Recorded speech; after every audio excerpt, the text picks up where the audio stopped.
नमस्कार मित्रांनो, मी विनोद Nikam hello sir या यूट्यूब चॅनलच्या माध्यमातून मी आज आपल्यासमोर एक नवीन कन्सेप्ट आणणार आहे की how to prepare for banking examinations. प्रामुख्याने बँकिंग एक्झामिनेशनच्याबद्दल महाराष्ट्रामध्ये किंवा बऱ्याचशा मुलांना याची तयारी कशी करायचीच माहिती नाही. मी स्वतः बँक ऑफ बरोडामध्ये गेली 25 वर्ष अधिकारी म्हणून काम करतो आणि हे काम करत असताना मी जेव्हा बँकिंग एक्झामिनेशनची तयारी करत होतो तेव्हा मी एक असा प्रिपरेशन केला होता कंटिन्युअसली 6 महिने, ज्याच्या बेसवरती मी 14 गव्हर्नमेंटच्या परीक्षा पास केल्या होत्या, बँक, रेल्वे, स्टाफ सिलेक्शन वगैरे. आणि या परीक्षा करत असताना माझा एक कन्सेप्ट असा होता की एक कॉमन प्रिपरेशनचा कन्सेप्ट आपण बनवू शकतो का, तर यस आपण करू शकतो असं. मात्र 6 महिने डेडिकेटली जर तयार केलं तर मी जसं तुम्हाला म्हटलं की मी 14 परीक्षा पास केल्या. जॉब तर आपण एकाच ठिकाणी करतो, पण सेम अभ्यासक्रम जर सगळ्या परीक्षांना जात असेल तर याच्यापेक्षा जास्त इम्पॉर्टंट काय असणार. आज मी तुम्हाला जो कन्सेप्ट दाखवणार आहे तो PO एक्झामिनेशनचा, कारण क्लरिकल एक्झामिनेशन जे आहेत ते PO एक्झामिनेशनची तयारी किंवा प्रोबेशनरी ऑफिसरची तयारी केली तर सगळ्यात महत्त्वाचं आहे की क्लरिकलची एक्झामिनेशन कोणतेही तुम्ही आरामात पास करू शकता. मात्र तुम्हाला बेसिक गोष्टी पहिल्यांदा समजायला पाहिजेत की याचा प्रिपरेशन किती असला पाहिजे, किती कालावधी असला पाहिजे, एज लिमिट किती आहे, सिलेबस किती आहे, आणि सर्व गोष्टी आज मी तुमच्यासमोर डिस्कस करणार आहे. तर आपण बघूया की बोलता बोलता हे सगळ्या गोष्टी आपल्याला सांगत राहीन मी आणि ते तुम्हाला कव्हर करायचं आहे. आता बघा की तुम्हाला SBI, RBI, IBPS, PO याच्यामध्ये क्लर्क आणि प्रोबेशनरी ऑफिसरच्या फॉर्म येतात. आता प्रॉब्लेम असा आहे की याच्यामध्ये अजून एक पोस्ट ॲड झाली आहे, त्याच्याबद्दल मी तुम्हाला नवीन एक यूट्यूब तयार करून देणार, LBO लोकल बँक ऑफिसर, आणि SBI मध्ये त्याला म्हणतात सर्कल बँक ऑफिसर.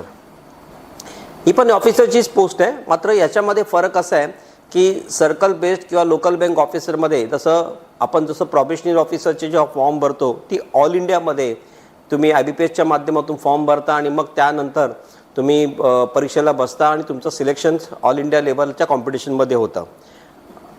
पण इथे लोकल बँक ऑफिसर किंवा सर्कल बेस्ड ऑफिसरमध्ये तुम्ही जेव्हा तयारी करता ती तयारी त्या पर्टिक्युलर राज्यामध्ये ज्या वॅकन्सी असतात, जसं महाराष्ट्रामधल्या मुलांसाठी मराठी लँग्वेज येणं कंपल्सरी आहे याच्यामध्ये तसं असतं, पण बाकीच्या प्रोबेशनरी ऑफिसरमध्ये तुम्हाला रिजनल लँग्वेज हा फक्त क्लरिकलला कन्सेप्ट कंपल्सरी असतं, पण अधिकारी पदाला नसतं. त्याच्यामुळे तुम्ही बघा की बऱ्याच वेळेला की आपण म्हणतो परप्रांतीय मुलं जेव्हा ब्रांचेसमध्ये मुंबई महाराष्ट्रामध्ये येतात आणि त्यांना मराठी येत नसतं तर कम्युनिकेशन गॅप खूप होतं. तसंच आपण सुद्धा दुसऱ्या राज्यात गेलो तर आपल्याला सुद्धा तिथली भाषा येत नसेल तर आपल्याला सुद्धा हा प्रॉब्लेम होतो. म्हणून गव्हर्नमेंटने हा नवीन कन्सेप्ट आणला आहे लोकल बँक ऑफिसर, तर त्याबद्दल सुद्धा आपण बोलूया. पण आज आपल्याला एक पूर्ण तयारी, कारण हे सगळं जे आहे हे समजून घेण्याच्या आधी याचं स्ट्रक्चर कसं असतं हे समजणं फार गरजेचं आहे. तुम्ही बघा की इथे जे काही इम्पॉर्टंट पॉईंट्स आहेत, PO एक्झाम्स, म्हणजे आपण PO एक्झामसाठी कॉन्सन्ट्रेट करूया. मी तुम्हाला जसं म्हटलं क्लरिकल एक्झामिनेशन अजूनही सोप्या पद्धतीने तुम्ही याच्यापेक्षा इझिली देऊ शकता जर तुम्ही हा कन्सेप्ट तुम्हाला समजलं. म्हणून आपण हायर साईडला जाऊया, कारण क्वालिफिकेशन ग्रॅज्युएशन पास क्लासच असतं. त्यामुळे तुम्ही क्लरिकलचा फॉर्म भरा किंवा ऑफिसरचा फॉर्म भरा हा इम्पॉर्टंट क्रायटेरिया नाही आहे, तुम्ही कुठलाही फॉर्म भरू शकता. मात्र तयारी कशी असते ते बघा. IBPS, SBI आणि RBI म्हणजे IBPS POची जी परीक्षा होते ती IBPSच्या माध्यमातून होते, म्हणजे ही प्रोबेशनरी ऑफिसरची ती institute for banking and personal selection, आणि प्रोबेशनरी ऑफिसर हे पब्लिक सेक्टर बँकमध्ये आपल्याला घेतले जातात. त्याच्यामध्ये SBI एक्सक्लुडेड आहे, कारण SBI जे आहे त्यांची वेगळी परीक्षा होते. म्हणजे आता जे नॅशनल बँक ज्या आता सध्या आहेत, बँक ऑफ बरोडा म्हणा किंवा युनियन बँक म्हणा, कॅनरा बँक म्हणा, पंजाब नॅशनल बँक म्हणा, किंवा ज्या बँका आता आहेत bank of Maharashtra, central bank of India, bank of India, या सगळ्या बँकेमध्ये इंडियन ओव्हरसीज बँक अशा 12 एक बँक नॅशनल सध्या आता राहिलेले आहेत आफ्टर मर्जर. तर त्यामुळे तुम्ही या बँकेमध्ये फॉर्म भरू शकता. SBIचा जो प्रोबेशनरी ऑफिसर आणि SBI जे घेतात ते स्टेट बँक ऑफ इंडियामध्ये त्यांची वेगळी परीक्षा होते. त्यांचा थोडासा फॉर्मॅट वेगळा असतो, स्ट्रक्चर वेगळा असतो, आपण बघूया. आणि त्याच्यानंतर RBPO जी असते ती ऑफिसर स्केल 1 रिजनल रुरल बँकला असिस्टंट मॅनेजरचे पोस्ट होतात. रिझर्व्ह बँक ऑफ इंडियामध्ये ग्रेड A ग्रेड B ऑफिसरच्या पोस्ट होतात, त्या हायर लेवलला असतात, त्याचा एक वेगळा पॅटर्न असतो. पण आपण पहिल्यांदा ह्या 3 एक्झामिनेशनवरती कॉन्सन्ट्रेट करूया. त्यांचा पॅटर्न जवळपास सेम असतो. म्हणजे मित्रांनो, तुम्ही जेव्हा तयारी कराल आणि तुम्ही ह्या परीक्षांसाठी आता येणारा जो जानेवारी आहे त्याच्यापासून जर तुम्ही परीक्षा देत जाल, प्रिपरेशन तुम्ही आजपासूनच करायचं आहे. मात्र याच्या कन्सेप्ट जो आहे तुम्हाला लवकरात लवकर तुम्हाला समजेल आणि तुम्ही या परीक्षेमध्ये लवकर उत्तीर्ण व्हाल. इलिजिबिलिटी क्रायटेरिया तर तुम्ही बघाल ग्रॅज्युएशन एनी डिसिप्लिन्स हा सगळ्यात महत्त्वाचा भाग आहे. एज लिमिट जर तुम्ही बघितलं 20 ते 30 वर्ष हा कॉमन आहे. RRB म्हणजे रिजनल रूरल बँक जे आहेत, RRBचा अर्थ रेल्वे रिक्रुटमेंट बोर्ड नाही आहे, रिजनल रूरल बँक हे बँकेमधलं आपण आता बघतोय. त्याच्यामध्ये 18 ते 30 वय दिलेलं आहे. And number of attempts and no fix limit attempt for IBPS RRB but PO has category wise attempt limit for 4th व जनरल. म्हणजे स्टेट बँक ऑफ इंडियामध्ये तुम्हाला ओपन कास्टमध्ये तुम्हाला 4 अटेम्प्ट दिलेले आहेत, पण बाकीच्या IBPS आणि रिजनल रूरल बँकमध्ये RRBमध्ये तुम्हाला नंबर ऑफ अटेम्प्ट्स जे जनरल कास्टमध्ये असो की कोणत्याही कास्टमध्ये असो त्यांना अटेम्प्टचं काही मर्यादा नाही आहे. हे जास्त महत्त्वाचं आहे, कारण कधी कधी आपण जेव्हा प्रिपरेशन करतो तेव्हा हायर साईडला प्रिपरेशन केलं, स्टेट बँक ऑफ इंडियाची तयारी केली तर अतिउत्तम. तुम्हाला IBPS आणि RRBच्या एक्झामिनेशन अत्यंत सोप्या वाटतील, कारण जेव्हा तुम्ही टफर साईडला तयारी करता त्या लोअर साईडची तयारी मात्र तुमची इझिली होऊन जाते. पण मी असं म्हणत नाही की ह्या बँक त्याच्यापेक्षा कमी आहेत. सॅलरी वाईज जर तुम्ही बघितलं तर जवळपास सेमच आहे, थोडासा फरक असेल. मात्र तुम्ही कुठलाही पुढच्या वर्षी टार्गेट करताना या बँकेत लागायचं आहे, म्हणून हा मुद्दा म्हणून मी तुमच्यासमोर क्रायटेरिया ठेवलेला आहे. त्याच्यानंतर सिलेक्शन प्रोसेस बघा. IBPS POमध्ये तुम्ही प्रिलिम्स होते, मेन्स होते, इंटरव्ह्यू होते. SBI POमध्ये प्रिलिम्स, मेन्स, त्याच्यामध्ये हा एक भाग आहे सायकोमेट्रिक टेस्ट प्लस इंटरव्ह्यू म्हणजे ॲड आहे. आणि RRBमध्ये प्रिलिम्स, मेन्स, इंटरव्ह्यूज म्हणजे प्रिलिम्स, मेन्स, इंटरव्ह्यू सगळीकडे आहे. फक्त स्टेट बँक ऑफ इंडियामध्ये सायकोमेट्रिक टेस्ट म्हणजे तुमचं लॉजिकल, तुमचं माइंडचं जे कन्सेप्ट आहे आणि तुम्ही थिंकिंगची तुमची पॉवर आहे ही कशा पद्धतीने ह्या सायकोमेट्रिक टेस्टमध्ये त्यांना समजते. आणि जसं आपण म्हणतो ही ब्रेन टेस्ट आहे आणि या टेस्टसाठी तुम्ही त्यांचे क्वेश्चन्स पेपर्स वगैरे येतात ते तुम्ही व्यवस्थित सॉल्व केले पाहिजेत. आणि जर तुम्हाला ह्या परीक्षा द्यायचं तुम्हाला बघा क्लेरिकलला इंटरव्ह्यू नसते, क्लेरिकलला फक्त प्रिलिम्स आणि मेन्स असते, नो इंटरव्ह्यू. पण ऑफिसरला प्रिलिम्स, मेन्स, इंटरव्ह्यू असते. तर तुम्ही कोणतीही क्लेरिकलची परीक्षा देत असाल, आता ग्रुप डी आणि ग्रुप सीच्या ज्या पोस्ट असतात म्हणजे क्लेरिकलच्या आणि सबस्टाफच्या सबऑर्डिनेटच्या पोस्ट असतात किंवा MTS आपण म्हणा स्टाफ सिलेक्शनमध्ये वगैरे असतात, याला कुठल्याही प्रकारची इंटरव्ह्यू होत नाही. स्टाफ सिलेक्शन कमिशनला ऑफिसरला पण होत नाही, रेल्वे रिक्रुटमेंट बोर्डला ऑफिसरला पण होत नाही, फक्त बँकेमध्ये. कारण बँकेमध्ये तुम्ही कस्टमरशी डायरेक्टली तुम्ही कॉन्टॅक्टमध्ये येता आणि त्याच्यामुळे जेव्हा अधिकारी म्हणून काम करता तुम्ही तुमचं लोन सँक्शनिंग पॉवर, क्रेडिट डिपार्टमेंट ह्याच्याशी तुम्ही कस्टमर रिलेटेड क्वेश्चन्स असतात. त्यामुळे तुम्ही इंटरव्ह्यूमध्ये तुमचं जे नॉलेज आहे ते नक्कीच चेक केलं जातं. त्यानंतर IBPS PO प्रिलिमचा एक पॅटर्न, जस्ट पॅटर्न माहिती असलं पाहिजे. इंग्लिश 30 क्वेश्चन्स, 30 मार्क 20 मिनिटामध्ये. क्वांटिटी ॲप्टिट्यूड आपण बघूया. आता क्लेरिकलमध्ये ह्याला न्यूमेरिकल ॲबिलिटी म्हणतात, ओके, NA. त्याच्यामध्ये सुद्धा त्यांनी दिलेलं आहे की तुमची परीक्षेचा पद्धत कशी आहे. तर तुम्ही पद्धत जर बघितली परीक्षेची तर त्याच्यामध्ये त्यांनी लिहिलं आहे की रिझनिंग जे आहे आणि मॅथ्स आहे ते 35-35 प्रश्न आहेत, 35-35 मार्क 20-20 मिनटं. म्हणजे तुम्हाला डेडलाईन दिलेली आहे, 20-20 मिनटाची डेडलाईन आहे. म्हणजे तुम्हाला 20 मिनटात करायचं. आता इंग्लिशमध्ये 30 प्रश्न 20 मिनटात करणं फार सोपं आहे. इंग्लिशचा सिलेबस आपण बघूया. पण क्वांटिटी ॲप्टिट्यूडमध्ये आणि रिझनिंगमध्ये जिथे मॅथ्स येतं तिथे रिझनिंग येतं तिथे तुम्ही 35 प्रश्न 20 मिनटात करायचे असेल तर हा स्पीड खूप फास्ट लागतो. आणि मित्रांनो इथेच खरं या परीक्षेचं खरं जे आहे म्हणजे तुम्ही हे जर टाईम लिमिट बघितलं तुम्ही तर सगळ्यात इम्पॉर्टंट आहे, हाच टाईम लिमिटच सगळ्यात महत्त्वाचा आहे. इथेच जास्त विद्यार्थी मार्क खातात. कारण मला येत जरी असेल पण मी 20 मिनटामध्ये जास्तीत जास्त प्रश्न सॉल्व करू शकत नाही तर प्रॉब्लेम होतो. मात्र कधी कधी असं वाटतं की याची कट ऑफ डेट काय, जर तुम्ही कट ऑफ मार्क्स जर बघितले तर 60% जास्त मार्क जर तुमचे असतील तर कदाचित तुम्ही प्रिलिम्स क्लिअर करता आणि तुम्ही मेन्सला जाता. कारण जोपर्यंत तुम्ही प्रिलिम्स किंवा पूर्वपरीक्षा तुम्ही क्लिअर करत नाही तोपर्यंत मुख्य परीक्षेला किंवा मेन्सला तुम्हाला इलिजिबिलिटी मिळत नाही. फक्त बँकेमध्ये सगळ्यात महत्त्वाचं असं आहे की बँकेची एक्झामिनेशन्स आणि बँकेचं जे सिलेक्शन आहे ते वर्षभराच्या आत होतं, 7-8 महिन्याच्या कालावधीमध्ये होतं. मात्र तुम्ही MPSC किंवा UPSC किंवा स्टाफ सिलेक्शन किंवा रेल्वे यांचं 2 वर्ष 1.5 वर्षाच्या वरती पण जाऊ शकतं. पण इथे तसं नाही आहे, कारण इथे रेग्युलरली जे ॲडव्हर्टाइजमेंट येतात त्या वर्षाच्या आतच येत असतात. आणि बँकेनं कस्टमर ओरिएंटेड असल्यामुळे यात प्रोसेसमध्ये असल्यामुळे तुम्हाला रेग्युलर रिक्रुटमेंट लागते, म्हणून ज्याला लवकरात लवकर नोकरी हवी असेल ते बँकिंग इन्शुरन्सचे फॉर्म जास्तीत जास्त भरण्याचा प्रयत्न करतात. आपल्याला इन्शुरन्सवरती पण एक व्हिडिओ बनवायचा आहे, पण आज आपण बँकिंगवरती फक्त बोलतोय, तर तुम्ही इथे जास्त लक्ष द्या. त्यानंतर येतं exam pattern IBPS for mains. आता मेनची जी परीक्षा आहे तर तुम्ही जर परीक्षेचा पॅटर्न पाहिलं तर तुम्हाला समजेल की मेनची परीक्षा जी आहे ती पूर्णपणे 3 तासाची 10 मिनिट म्हणजे 3 तास प्लस 10 मिनिटं आणि 225 मार्काची परीक्षा आहे. ही जी 10 मिनिटं डिस्क्रिप्टिव्ह टेस्ट जी आहे त्याच्यामध्ये तुम्ही जर बघा की 3 hours + 10 minutes त्याच्यामध्ये आहेत आणि तुम्ही जर ह्याचे टायमिंग लिमिट बघितलं तर तुमची 225 मार्काची परीक्षा होते आणि 225 मार्कामध्ये तुम्हाला रिझनिंग प्लस कॉम्प्युटर, ह्याच्यामध्ये कॉम्प्युटर प्लस केलेलं आहे, त्याच्यामध्येच पेपरमध्ये ॲड केलं आहे डाटा इंटरप्रिटेशन हा जो आहे. मग तुम्ही क्वांटिटी ॲप्टिट्यूड बघितलं ते मॅथमॅटिक्सचा भाग होता. डाटा इंटरप्रिटेशनचे क्वेश्चन्स कशा टाईपचे असतात आपण पुढे बघणार आहोत. त्याच्यानंतर इंग्लिश पेपर असतो, जनरल अवेअरनेस, बँकिंग आणि इकॉनॉमिक रिलेटेड असतं आणि डिस्क्रिप्टिव्ह एसे प्लस लेटर रायटिंग असतं आणि ते तुम्हाला 25 मार्काचं दिलं जातं. तर या सगळ्या गोष्टीमध्ये जर तुम्ही बघितलं तर तुम्हाला ही जी परीक्षा आहे ती आपलं टोटल जे याच्यामध्ये ह्या परीक्षेच्या क्रायटेरियामध्ये आपण सिलेक्शन क्रायटेरिया आपलं कसं असतं त्या पद्धतीने हे बनवलं गेलेलं आहे. आणि तुम्ही reasoning, computer, data interpretation, English, general awareness, descriptive याच्यावरती जास्तीत जास्त तुम्ही भर दिलं पाहिजे. कारण तुम्हाला जर एखादी परीक्षा पास करायची असेल तर हा स्ट्रक्चर समजणं फार गरजेचं आहे. तर प्रिलिम्स तुम्ही बघितलं मेन्समध्ये असं आहे. तर आता मित्रांनो प्रिलिम्सनी मेन्स बघितलं तुम्हाला समजतं की रिझनिंग आणि कॉम्प्युटर एक ॲड झालेला आहे, जनरल अवेअरनेस इथे ॲड झालेला आहे, हा पेपर तिथे नव्हता हा ॲड झाला आहे, पण इंग्लिश आहे, डिस्क्रिप्टिव्ह टेस्ट हा ॲड झालेला आहे.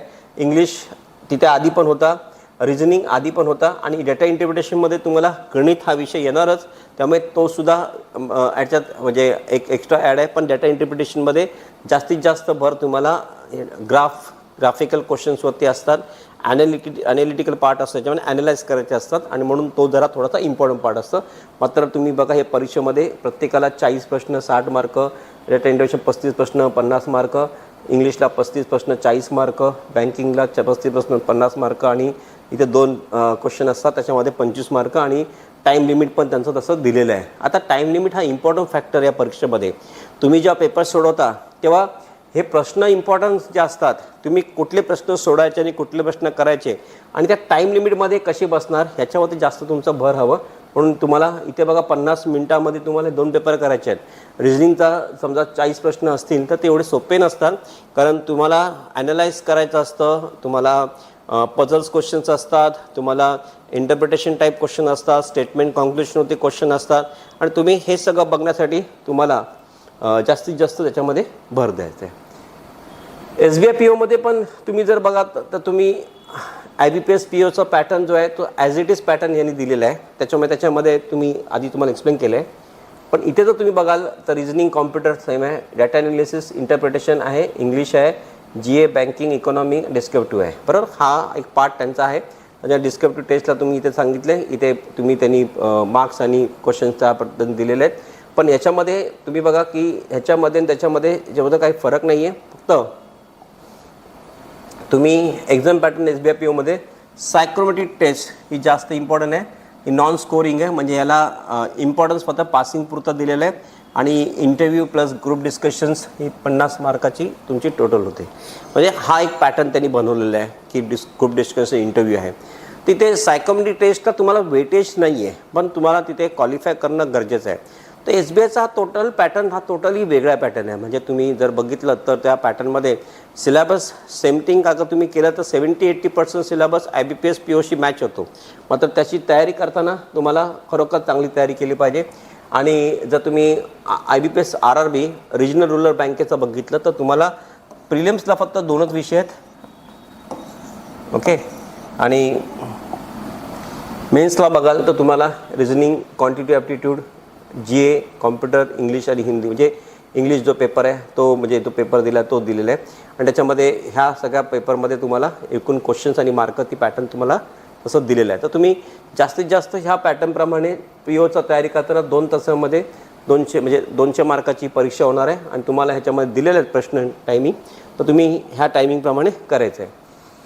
सॅलरी वाईज बघाल तर इथे तुम्ही सॅलरी बघा की यांची सेम दिसते बेसिक आणि जवळपास ती 71,000 to 85,000 जाते, 70 to 85. पण याच्यामध्ये ही जी सॅलरी आहे याचा बेसिकच जास्त आहे आणि सॅलरी ह्याच्यापेक्षा हाय राईजला होते. हे तुम्हाला मी जस्ट अप्रॉक्सिमेटली फिगर दिलेले आहे. स्केल 2 स्केल 3 जी ग्रोथ जी त्यांची आहे ती म्हणजे स्केल 1च्या नंतर स्केल 2 स्केल 3 म्हणजे असं म्हटलं जातं की स्केल 1 हा ज्युनियर ऑफिसर ज्युनियर मॅनेजर ग्रेडला असतं. स्केल 2 जो असतो त्याला आपण मॅनेजर म्हणतो.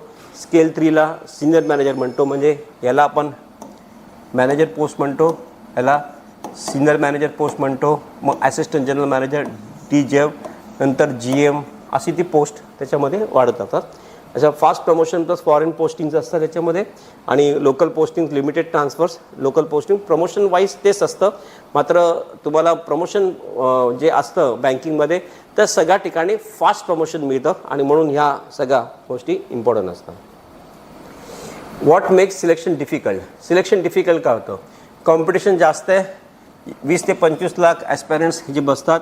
Difficulty level pre is speed based, mains is concept based.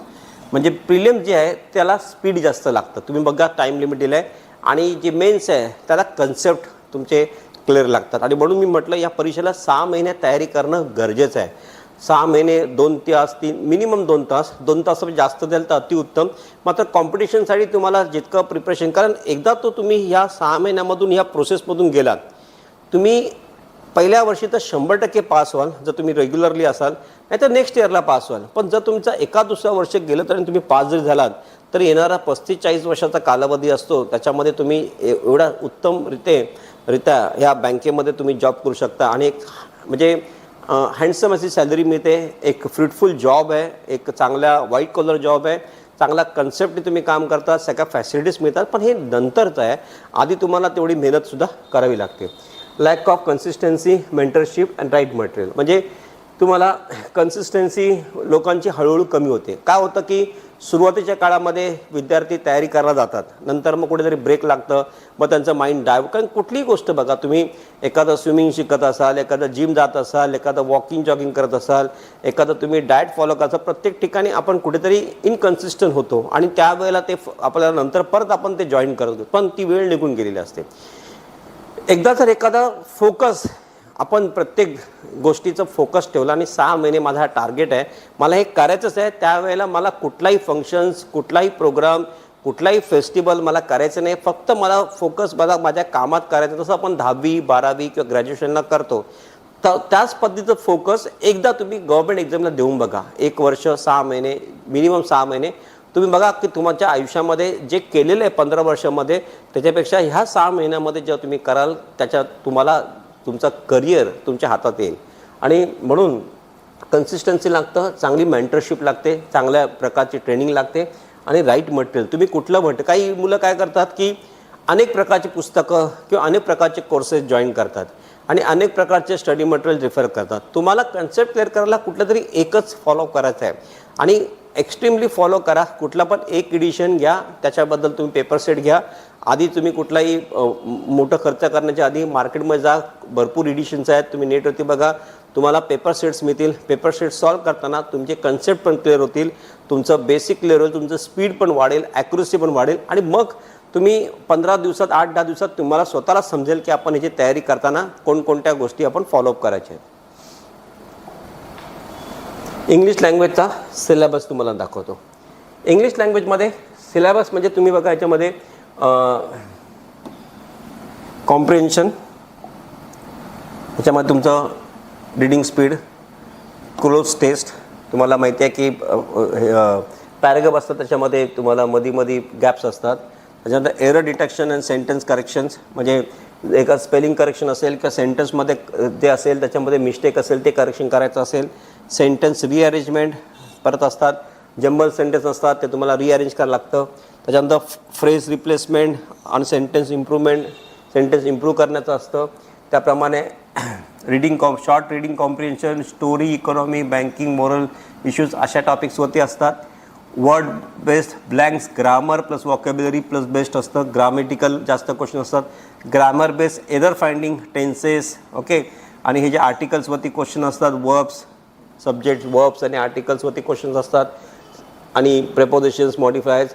Basic paragraph order connected based, म्हणजे बेसिक पॅरेग्राफ असतात त्याच्यामध्ये जे ऑर्डर्स असतात ते आपण रेग्युलराईज करायचं असतं. Grammars plus idiom base replacements याच्यामध्ये असतात. म्हणजे इडियम्स असतात, इडियम्स अँड फ्रेसेस, त्याच्यामध्ये रिप्लेसमेंट म्हणजे एका सेंटेन्समध्ये इडियम्स आणि ग्रामर बेस्ड कन्सेप्ट असतात. ते तुम्ही ग्रामॅटिकली बघायला पाहिजे की हा इडियम्स त्या सेंटेन्समध्ये फिक्स होतो की नाही, त्याच्याप्रमाणे असतात.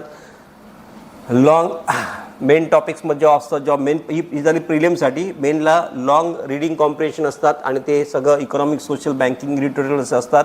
Double fillers, contextual vocabulary, paragraph level cloze, complex error detection, modifiers, phrasal verbs, advance structures, ह्या सगळ्या गोष्टी तुम्हाला म्हणजे वर्बिकल वर्ब्स किंवा तुम्हाला पॅराग्राफमध्ये काही मिस्टेक असेल, डबल फिलिंग करायचं असेल, कंटेक्स्ट तुमच्या व्हॉकॅब्युलरीजवरती असतात. पॅराग्राफ लेवल क्लोज्ड असतात, पॅराग्राफमध्ये मध्ये गॅप्स असतात. Logical flow, interference based paragraph, jumble sentences, double sentence connectors, नंतर contextual replacements using tone, structures, याच्यावरती तुम्हाला जास्तीत जास्त तुम्हाला या प्रकारचे क्वेश्चन्स तुम्हाला दिले जातात. आता तुम्ही बघा की जेव्हा आपण ह्या सगळ्या गोष्टी करतो तर तुम्हाला एक मी हे तुम्ही दिलेलं आहे, तुम्हाला एवढ्या टाईपच्या ग्रामॅटिकल क्वेश्चन्सवरती जास्तीत जास्त प्रश्न असतात. मग रीडिंग कॉम्प्रिहेन्शन असतील, पॅराग्राफ रीडिंग असतील, ग्रामॅटिकल्स तुम्हाला आर्टिकल, सब्जेक्ट्स, वर्ब बेस्ड असतील किंवा क्लोज टेस्ट असतील. म्हणजे एकदा तयारी करत असताना तुमचं इंग्लिश इतकं पॉवरफुल होतं की तुम्ही ग्रामॅटिकल इंग्लिश पण करेक्ट बोलता, सेंटेन्स रीडिंग तुमचं फास्ट होतं, स्पीड ऑफ रीडिंग फास्ट होतं. आणि मला असं वाटतं की ह्याच्यापेक्षा चांगली तयारी काय असेल. आणि आजच्या जगामध्ये ह्याचं नुकसान कुठे आहे तुम्हाला, हा जर आज तुम्ही शिकलात, उद्या एकदा बँकेत लागला पण नाही तरी त्याचं इंग्लिश इम्प्रूव्हमेंटसाठी आपण एवढे कोचिंग क्लास शिकतो, तर तुम्ही इथे ह्या प्रिपरेशननी तुम्ही आरामात चांगलं शिकू शकता. तर ही सध्याची काळाची गरज आहे.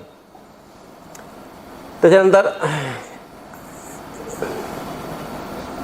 असे हा जो पॅटर्न आहे याच्यामध्ये पण तुम्हाला दिलेला आहे की grammatical rules, idiom, phrases, spelling corrects, म्हणजे हे जे तुम्हाला दिलेलं आहे मगाशी मी दाखवलं त्याचाच एक भाग आहे की तुम्हाला कोणकोणत्या गोष्टी ते फिल इन द ब्लँक्समध्ये, वर्ड युजेसमध्ये, spelling errors, idioms and phrases, grammatical rules, आणि मगाशी तुम्हाला SVA दाखवलं ते सब्जेक्ट वर्ब ॲग्रीमेंट, आणि हे सगळ्या गोष्टी इन शॉर्ट तुम्हाला मगाशी जे दिलं आहे ते प्रिलिम्स आणि मेनचे इन शॉर्ट टॉपिक्स तुम्हाला इथे समजून सांगितलेले आहे. आता क्वांटिटेटिव्ह ॲप्टिट्यूड म्हणजे मॅथमॅटिक्सचा पार्ट, याच्यामध्ये पण तुम्ही बघा सिम्प्लिफिकेशन, अप्रॉक्सिमेशन, म्हणजे हे जे क्वेश्चन्स आहेत सिम्प्लिफिकेशन अप्रॉक्सिमेशनमध्ये हे क्वेश्चन जे आहेत हे मल्टिप्लिकेशन, ॲडिशन, सबट्रॅक्शन, नंबर सिरीजचे क्वेश्चन्स असतात. नंतर क्वाड्रॅटिक इक्वेशन्स क्वेश्चन्स असतात, ते पण फार महत्त्वाचे इक्वेशन्स असतात. क्वाड्रॅटिक इक्वेशन त्याच्यावरती क्वेश्चन्स असतात. डेटा इंटरप्रिटेशन्सवरती मगाशी मी म्हटल्याप्रमाणे तुम्हाला bar graph, line graph, table, pie charts, 1-2 sets असतात. क्वाड्रॅटिकवरती roots, comparison, basic questions, algebraic questions असतात. नंबर सिरीजमध्ये मिसिंग नंबर सिरीज असतात, रॉंग नंबर सिरीज असतात. नंतर याच्यामध्ये BODMAS rule, bracket, of, division, multiplication, addition, subtraction, decimals, percentage, square, cube roots काढण्यासाठी असतात. म्हणजे इथे टोटली जे तुम्हाला कन्सेप्ट आहे ते तुमचं फास्ट कॅल्क्युलेशनमध्ये डिपेंड आहे. अॅरिथमॅटिक प्रॉब्लेम्सवरती पर्सेंटेज, रेशो, हे टॉपिक्स आहेत. हे क्वेश्चन्स इनवर्ड्समध्ये असतात, average, profit and loss, simple and compound interest, त्याच्यात ते क्वेश्चन असतात. त्याप्रमाणे मेन टॉपिक्समध्ये हा जो सिम्प्लिफिकेशन, कॉम्प्लेक्स सिम्प्लिफिकेशन असतं, involving higher calculations and mixed operations, logical pattern question असतात. नंबर सिरीजवरती arithmetic and mixed variables, mix up question असतात. क्वाड्रॅटिकवरती advance equation with modulus, inequalities and mixed व्हॅरिएबल्सवरती क्वेश्चन असतात. हे तुम्ही करताना तुम्हाला समजेल. याच्यामध्ये हा जो असेल हा प्रिलिम्स असेल. इथे कॅसलेट, DI, data interpretation, missing DI, mix DI, radar, spider charts, data comparison, अशा टाईपचे क्वेश्चन्स असतील. आणि अरिथमॅटिक प्रॉब्लेम्सवरती हे जे असेल त्याच्यामध्ये इथे पण time and distance, time and work, partnership, mixer and allegation, pipes and सिस्टममध्ये जास्त क्वेश्चन असतात. तुम्हाला हा कंप्लीट सिलेबस तुम्हाला मॅथ्सचा दिलेला आहे. आणि तुम्ही याच्यामध्ये पण बघा अजून एक टॉपिक्स याच्यामध्ये राहिलेले आहेत. Mensuration, geometry, permutation, combination, data sufficiency, inequality, numerical, simplified arithmetics. आणि मग टॉपिक्स तुम्ही बघा इथे 2D फिगर्स असतात ह्याच्यामध्ये मेन्सुरेशनमध्ये. ओके, एरिया पेरिमीटरचे काढायचे असतात. नंतर परम्युटेशन रेअर इन प्रिलिम्समध्ये रेअर असतात, तुम्हाला मेन्सला जास्त विचारतात. Data sufficiency rare in prelims, पण इथे 2-3 स्टेटमेंट बेस्ड क्वेश्चन्स जास्त असतात.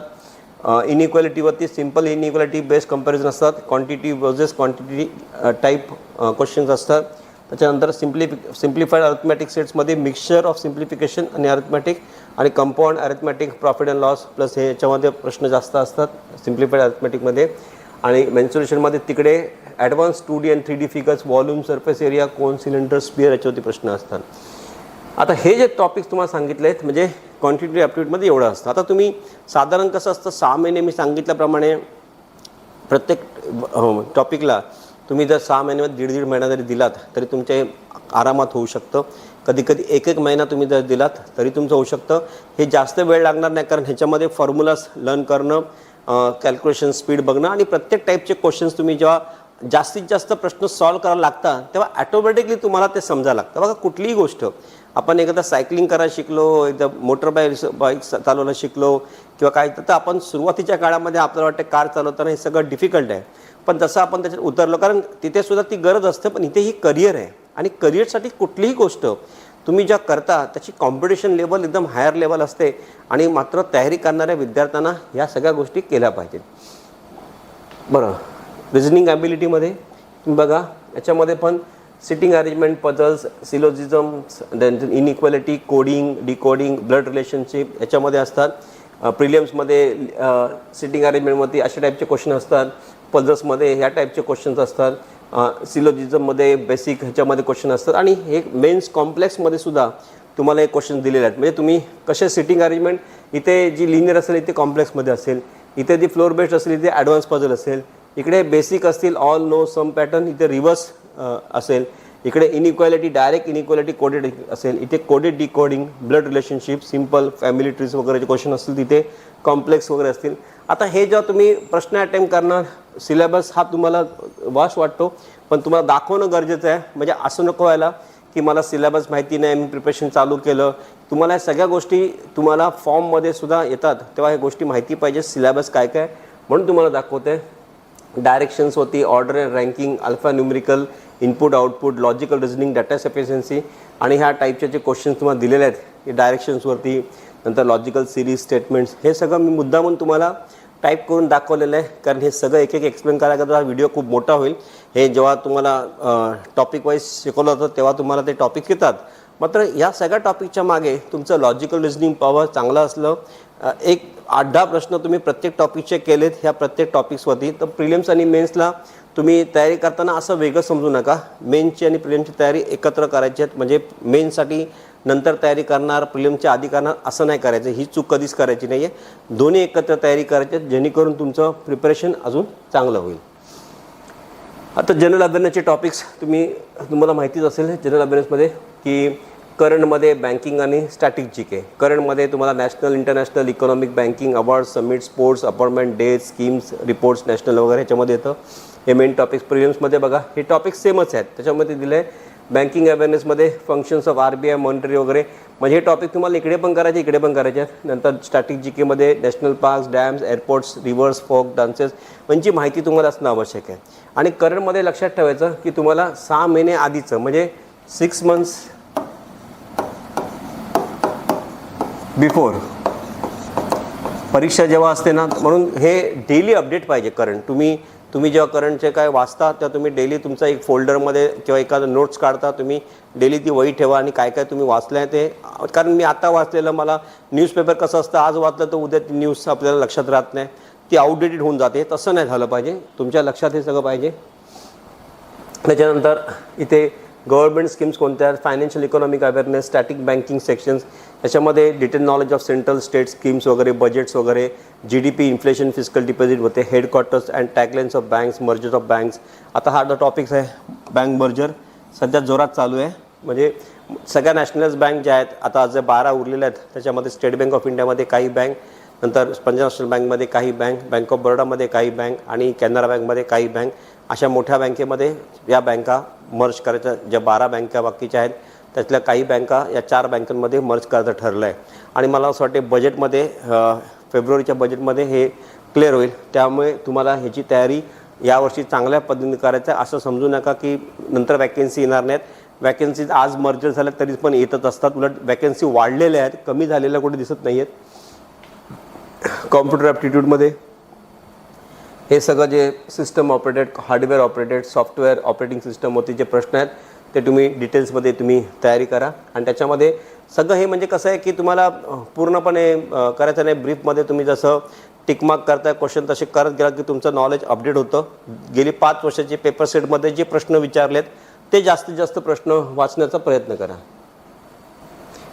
Strategy for cracking bank exams in the first attempt. आता तर कुठले 10 पॉईंट्स आहेत याच्यामध्ये आपल्याला बघायचे आहेत की याच्यामध्ये तयारी करताना कुठली गोष्ट लागेल. तर तुम्ही बघा की मी तुम्हाला जस्ट सांगतो आहे की हे तुम्ही जर लक्षात ठेवा. Adopt a comprehensive long term strategy. Success hinges on following robust strategy, not just giving the exam. The recommended preparation period is approximately 6 to 7 months. हा जो इम्पॉर्टंट भाग आहे हा खूप लक्षात ठेवा तुम्हाला की दॅट इज 6 to 7 months. म्हणजे प्रिपरेशनला तुम्ही लाईटली घेऊ नका. मी तुम्हाला काय म्हटलं की फोकस राहा. एकदा आयुष्यातले हे 5-6 महिने देऊन बघा.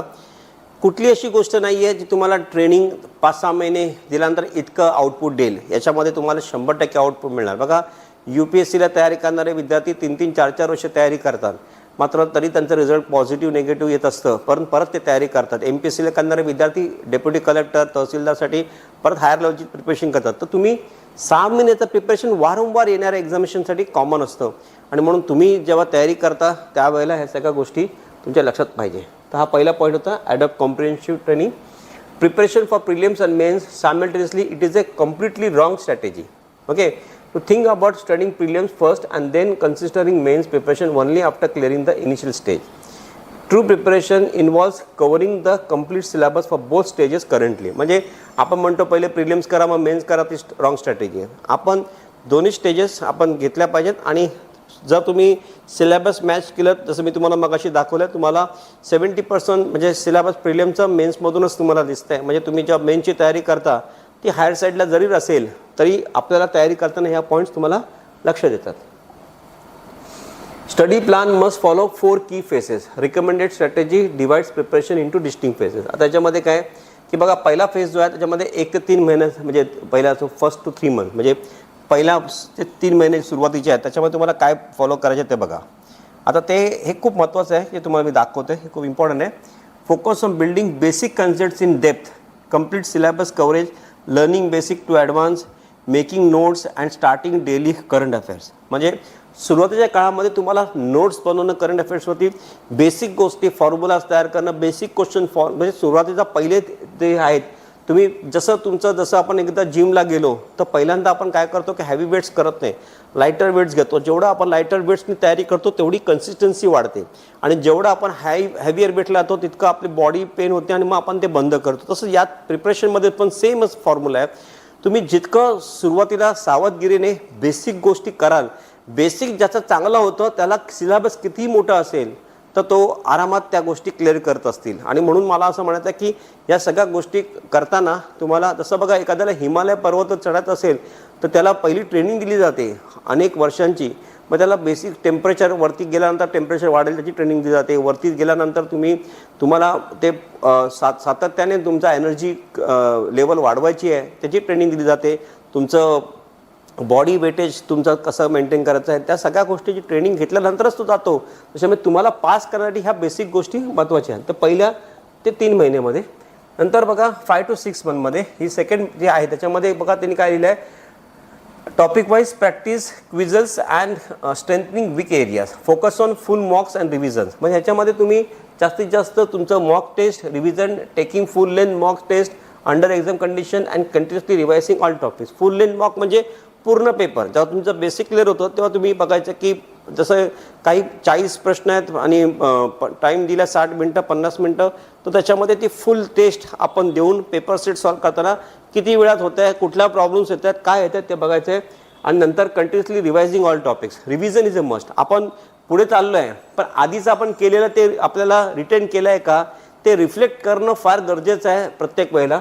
आणि 7 onwards म्हणजे त्यानंतर पुढे focus on final polishing mock specific to upcoming exams, focusing on accuracy and conducting last minute रिव्हिजन्स.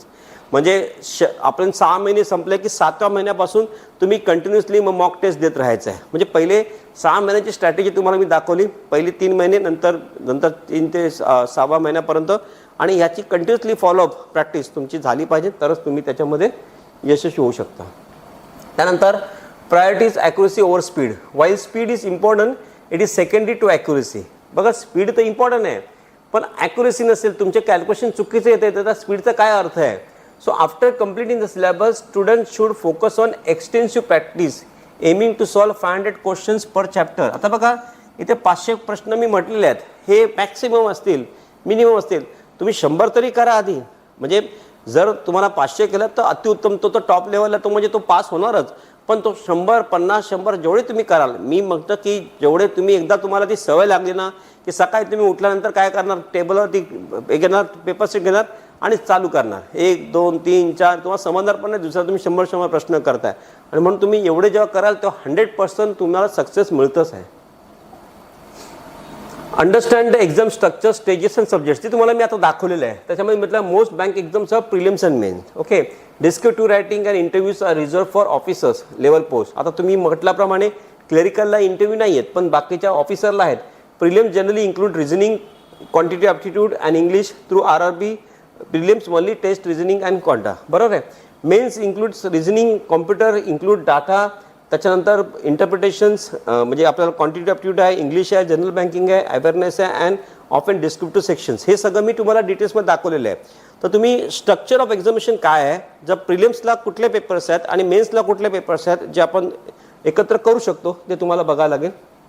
त्यानंतर start interview preparation and current affairs on day 1. आता जेव्हा तुम्ही सगळं होतं तुमचं, प्रिलिम्स झाले पास, मेन्स झाला, तुम्ही डायरेक्ट डे 1 पासून तुम्ही इंटरव्ह्यू तयारी करायचे on the first day through consistent current affairs. आता इथे बघा त्यांनी म्हटलं consistent current affairs and general awareness study as this are the most frequent topics in interviews. General awareness includes, हे तुम्हाला मी मगाशी सांगितलं, 6 महिन्याचा तुम्हाला करंट अफेअर्स करायचं आहे आणि RBI policy, banking terms and government schemes वगैरे ह्या सगळ्या गोष्टी. जसं इंटरव्ह्यूला कुठले प्रश्न विचारतील, कधी कधी आपल्याला यातलं काही विचारत नाही, बाकीचं सगळं विचारतात. तुमच्या बायोडाटा विचारतात, तुमचं स्पेशलाइज कॅटेगरी, जसं याच्यामध्ये इंजिनियर मुलं पण बसतात किंवा डॉक्टर्स मुलं पण बसतात किंवा MBA मुलं बसतात. मग प्लेन ग्रॅज्युएट असं नाही, तर त्यांना त्यांच्या स्पेशलायझेशनबद्दल पण विचारू शकतात. मात्र तुम्ही तयारी करताना कुठली गोष्ट सोडायची नाही. RBI policy, government policy, banking structures, बँकिंगच्या काही 6 महिन्याचे करंट अफेअर्स, या गोष्टी तुम्ही करायचं आहे. कुठेही तुम्ही लापरवाही झाली नाही पाहिजे. त्याच्यानंतर following discipline daily routine, the suggested routine, daily 2 hours of dedicated study. म्हणजे मिनिमम 2 तास तरी तुम्हाला तयारी करायचीच आहे, तर तुम्हाला या परीक्षेत पास करायचं असेल तर. आणि त्यानंतर कंटिन्यूस रिव्हिजन ॲनालिसिस, हे खूप महत्त्वाचं आहे. या पॉईंटला मी खूप इम्पॉर्टन्स देतो, कारण कुठलीही गोष्ट म्हणतात ना की repetition is the mother of all. Repetition is the mother of ऑलचा अर्थ आहे की रिपिटेशन करणं हे सगळ्यात महत्त्वाचं आहे, की त्याच्यामध्ये सगळं आपला कवर होऊन जातं. आणि must never stop. Strategies include revising short notes every week, creating formula sheets. हे तुम्ही जेव्हा बेसिक करत असताना तुम्ही हे केलेलं आहे. शॉर्ट नोट्स, क्वांटिटी ॲप्टिट्यूड्स, नंतर युझिंग माइंड मॅप्स, और तुम्हाला जसं flash card, subjects like current affairs, तुम्हाला जे इझी वाटेल. फ्लॅश कार्ड म्हणजे एक कार्ड होती, ते फॉर्म्युला लिहिणं, तुम्ही माइंड मॅप्स बनवलं असतील, कोणी ग्राफिकल क्वेश्चन बनवले असतील, तर सगळ्या गोष्टी तुम्ही रिटेन करायचे. आता focus on consistency and avoid distraction. आता हे करत असताना बऱ्याचशा विद्यार्थ्यांना असं वाटतं की कन्सिस्टन्सी, स्मार्ट प्लॅनिंग, डिसिप्लिन. बऱ्याचशा लोकांना असं वाटतं की जेव्हा आपण हे तयारी करतो त्याच्यामध्ये आपली बेसिकली आपण प्रॉब्लेम कुठे होतं की आपण हे करत असताना आपण मध्येच कुठेतरी ऑब्स्टिकल्स येतात, मग आपण कट करतो आपल्याला स्वतःहून आणि मग आपण दुसरीकडे वळतो. तर हे नाही झालं पाहिजे. तुम्ही एकदा ते टार्गेट, फोकस, गोल तुम्ही ठरवलात, 6 महिने तुम्हाला मी सांगितले, 6 महिने 7व्या महिन्यानंतर तुम्हाला रिव्हिजन काल चालू करायचं, पेपर शेट सॉल्व करायचं आहे. पूर्ण स्ट्रक्चर मी तुम्हाला याच्यात समजवलेलं आहे. पहिल्यांदाच असं असेल की कुठल्या चॅनलच्या माध्यमातून इतकं व्यवस्थित तुम्हाला प्रिपरेशनची माहिती दिली आहे. इथे प्लस मायनस काही झालं असेल, पण माझा एम असा होता की या कॉम्पिटिटिव्ह एक्झामिनेशनमध्ये जास्त महत्त्वाचं आहे की ह्या इथल्या महाराष्ट्रातल्या विद्यार्थ्यांनी याची चांगली तयारी केली पाहिजे आणि जास्तीत जास्त लोक येणाऱ्या काळात 2026मध्ये बँकेमध्ये लागले पाहिजेत. तर मित्रांनो, आज मी तुम्हाला जे सांगितलेलं आहे असं मी तुम्हाला इन्शुरन्स किंवा रेल्वे किंवा स्टाफ सिलेक्शन, इतर परीक्षांसाठी सुद्धा तुम्हाला मी असं मार्गदर्शन करेन. पण आज पूर्ण बँकेवरती मी पूर्ण स्ट्रक्चर कव्हर केलेलं आहे. मला असं वाटतं हे ह्या चॅनलचा सगळ्यात महत्त्वाचा भाग होता आणि तुम्ही हा पूर्णपणे याचं पालन कराल आणि ह्याच्यातले महत्त्वाचे टिप्स तुम्हाला आले असतील. पुढे काय तुम्हाला म्हणत असेल तुम्ही कमेंट बॉक्समध्ये मला कळवा. तोपर्यंत तुमची रजा घेतो. भेटूया नेक्स्ट कुठल्या तरी चांगल्या टॉपिकवरती. आपण परत पुन्हा या यूट्यूब चॅनलच्या माध्यमातून तुम्हाला मी त्याच्यासाठी डिस्कस करेन. तोपर्यंत थँक्यू व्हेरी मच.